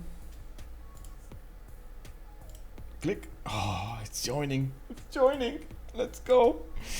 Crusade would be quite a game changer over there. If the capital city of Poland does get converted to Crusade, you can imagine he's gonna not only have a lot of damage bonus against him, but he's also gonna lose reliquaries. That is gonna be massive. That is gonna be a problem. Big problem. We do have also them starting to join up in the relobby. We're gonna need to take a look if we do have anybody with 0 MS here. And if you guys are telling me to actually drink water, I need to get water. Actually, give me a second. I have water, but it's like big bottle.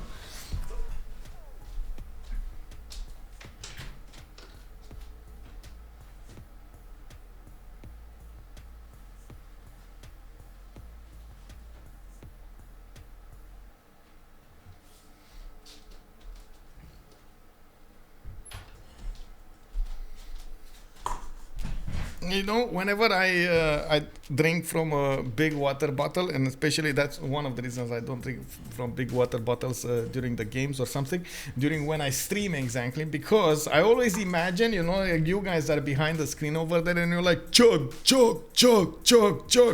and I'm like,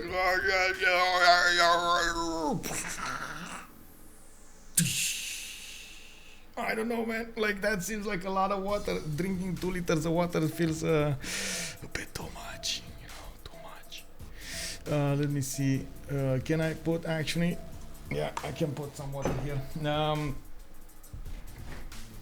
Well, going back into the game here, we do have them started up with the new turn. I am really curious where that settler is gonna go for. I was expecting it to go for the gypsum tile, but he went for the 1-3 forest, and that's of course a Polish settler over there. And maybe he is thinking, he is predicting that he's not actually gonna get to keep his capital anymore. And of course, when Tagmas come out, that is gonna be a problem, big problem.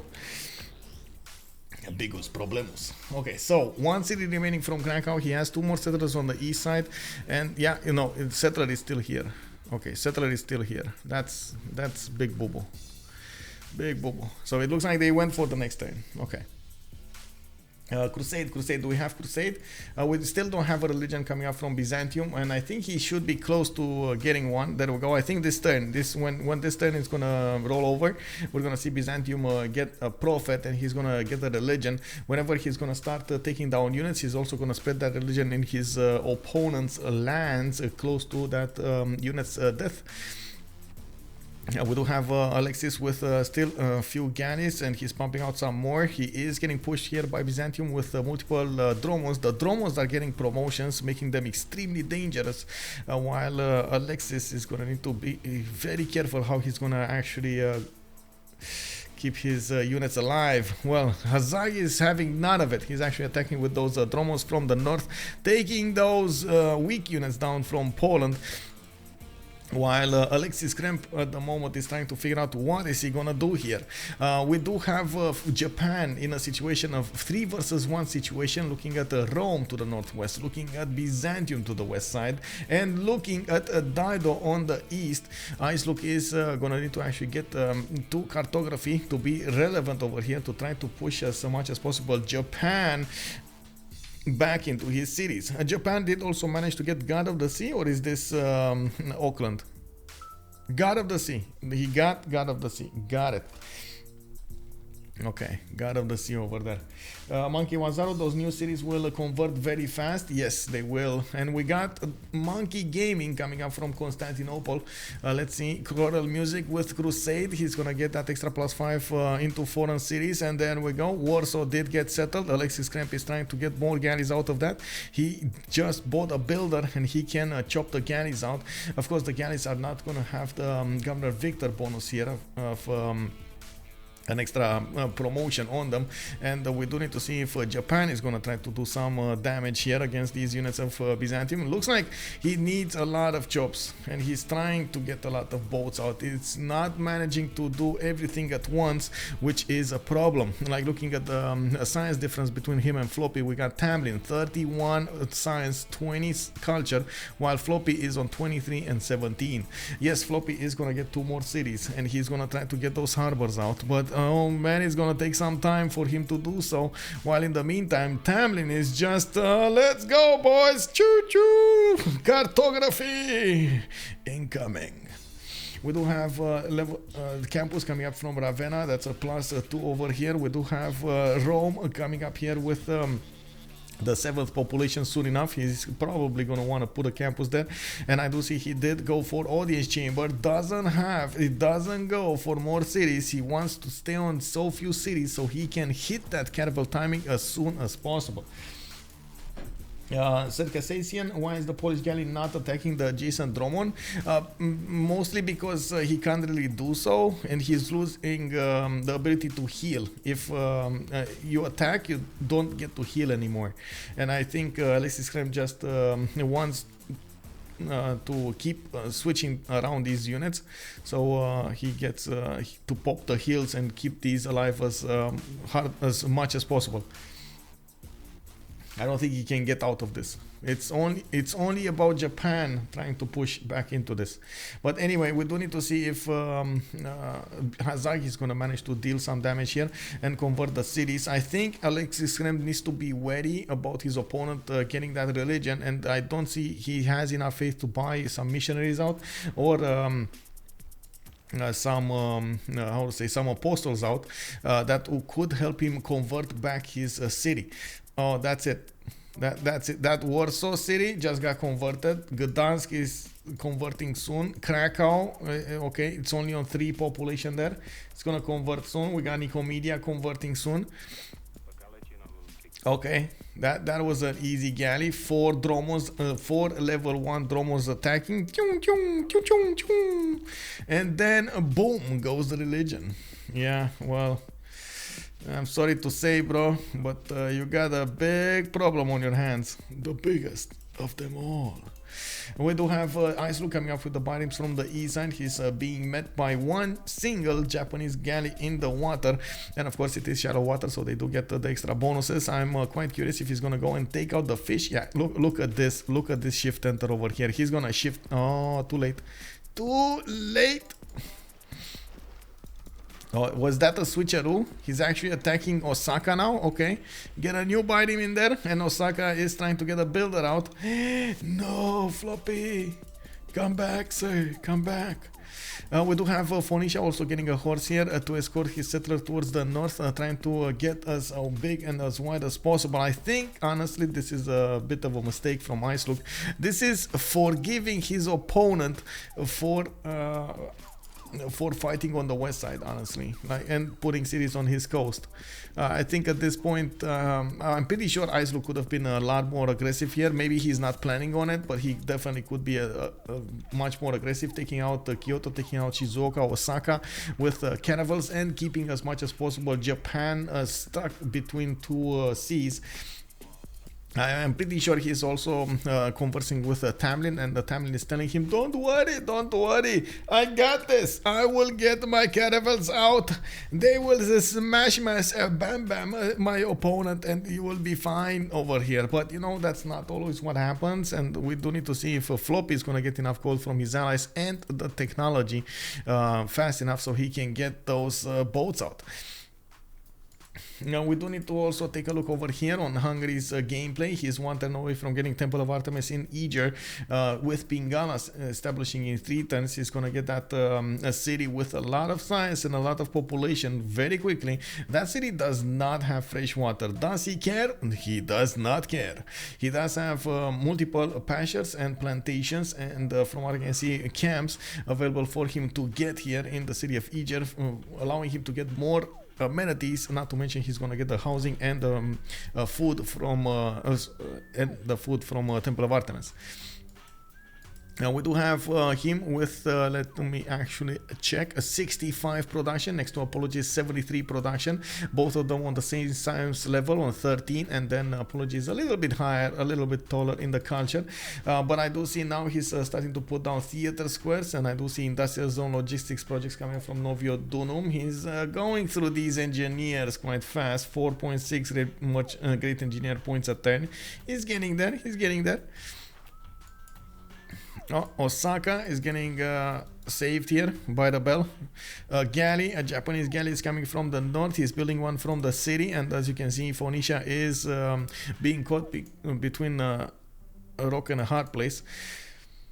Oh, there we go. Alexis Krempp did buy out a mission so he can help convert back his capital city into reliquaries, because otherwise he's gonna lose all of his faith there. That is a problem. Well, I guess he does have faith from Earth Goddess, but you can see his land does not look that great. Tamlyn paused. Hello? Tamlyn? Yeah? Wait. Tamlyn is saying dogs? He has a problem with the dogs? Oh.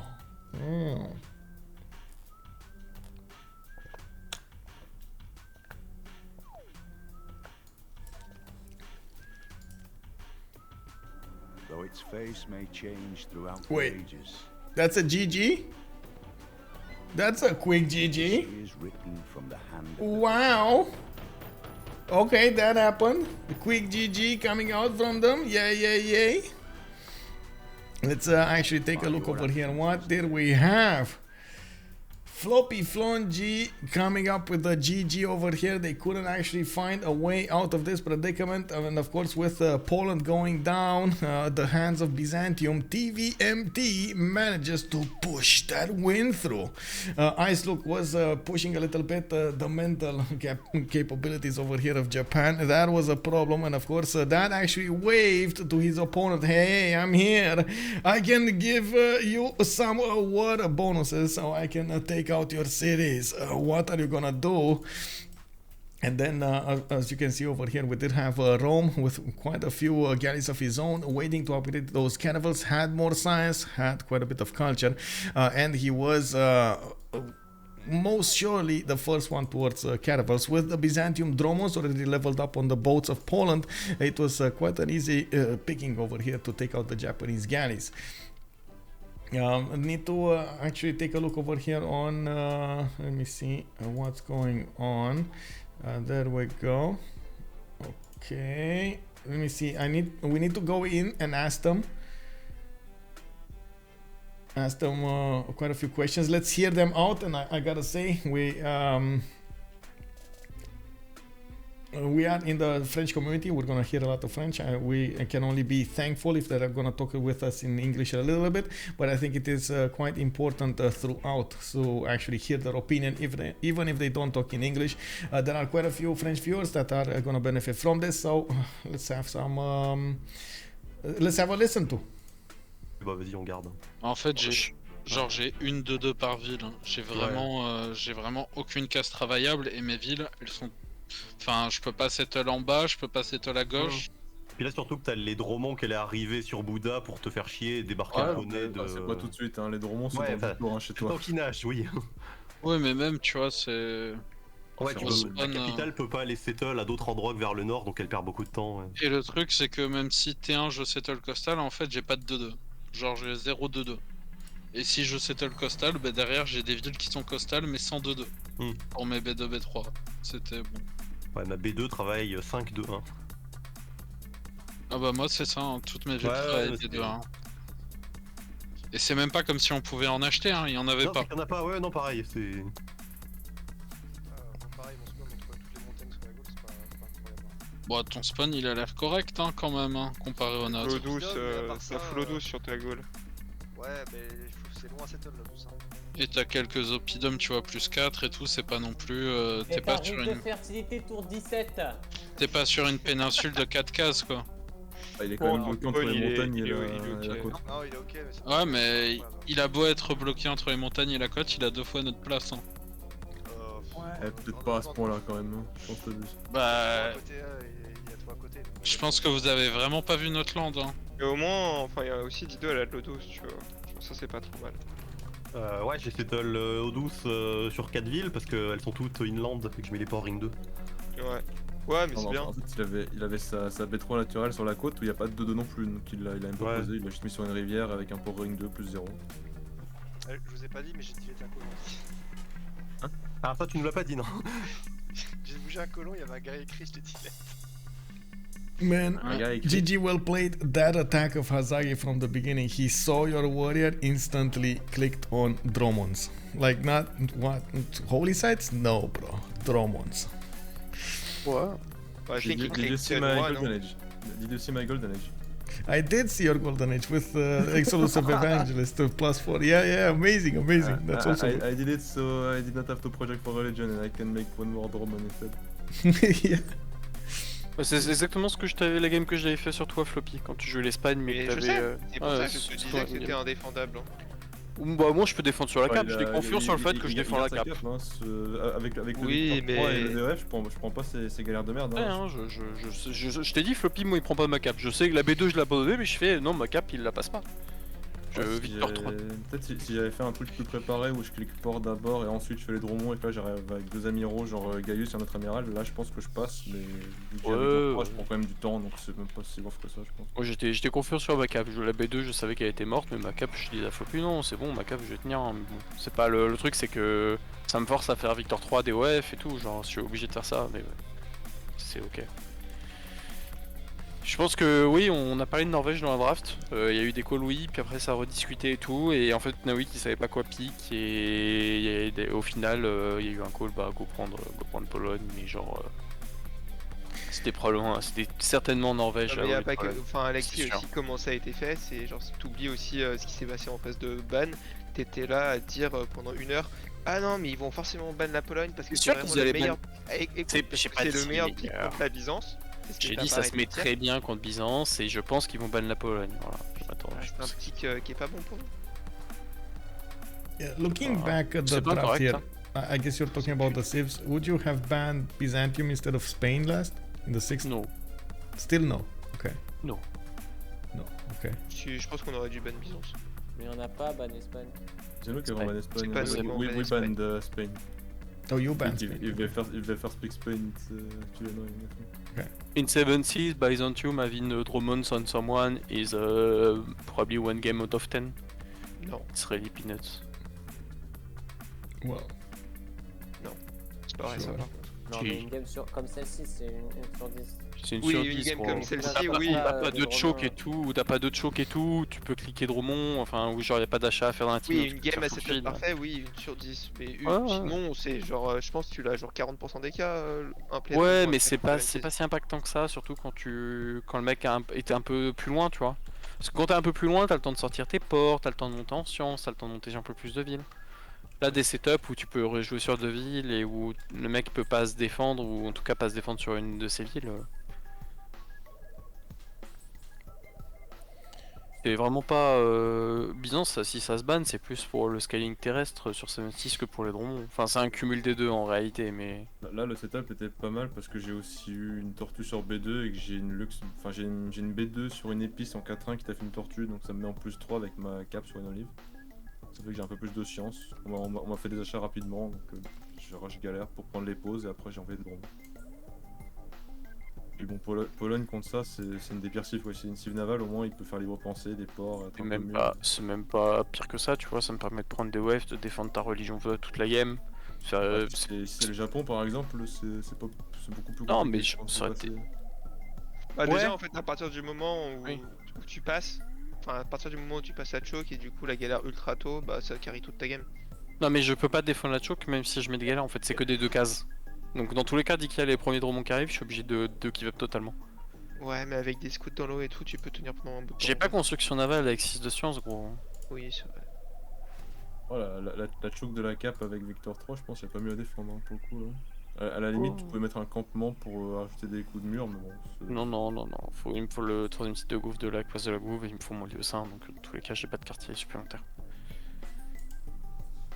Non, c'est juste la game, moi de mon côté, je pense que je la joue pas différemment. Si je la refais, la B2, malheureusement, je suis obligé de la mettre là. Non, je dis, c'est pas mal. Hein. Je dis, c'est probablement un bait, mais si je refais la même game avec le même setup et les mêmes informations, je fais exactement la même chose en fait. Genre, je joue 50 fois la même game, jamais je me dis que je la mets pas là, ma B2. Au vu des informations que j'ai, je sais que t'es au nord de la côte sur ta cap, donc t'es probablement pas sur cette côte là avec ma B2. Au final, il se trouve que t'as une épice, donc tu fais le choix de pas mettre ta B2 sur la même côte de ta cap. Bah, je peux pas jouer autour de ça en fait. Je peux pas jouer autour du fait que toi tu te décales. Well, I'm gonna stop it there. I don't want to interrupt them talking about moves over there. They do have quite a bit to debate. I do want to thank everybody for joining us here. I do hope you enjoy the show as soon as fast as it was. Tomorrow we're actually going to have quite a game between Ulysse and one last ride or something like that. It's basically WCG versus Ulysse in the Premier League. I believe it is going to be a little bit earlier than usual on 1830 GMT, if I'm not mistaken, but I do have, I guess I can take a look over here and take a peek where it was. Give me a second. Scheduling. It is, this 1830 GMT. That's gonna be 1 hour and 15 earlier than this one. So hopefully we're gonna see each other tomorrow. I'm gonna make an announcement on my Discord, and we're gonna see over there the schedule for the weekend as well. We do have a CWC game also on Sunday between Sun's team and Ferreritos de la Vega. Thank you so much, by the way, for your support. Thank you so much, sirs, for the follows. Hope to see you in the next one, and of course don't forget, have some fun with some Civilization 6 content. Also, if you're coming up from YouTube, don't forget to throw this a thumbs up and leave your comment down below. If you do want to take a look on the live stream, you can always catch me up on twitch.tv/OnSpotTV, and we can talk about the games over there. I do hope we're going to have a wonderful time with a lot of Civilization 6 content coming up in the next period, and I do hope you're going to all enjoy it. You can always check out my schedule on Discord or on Twitch, and hopefully we're going to see each other in the games. Bye, everybody. Have a good evening.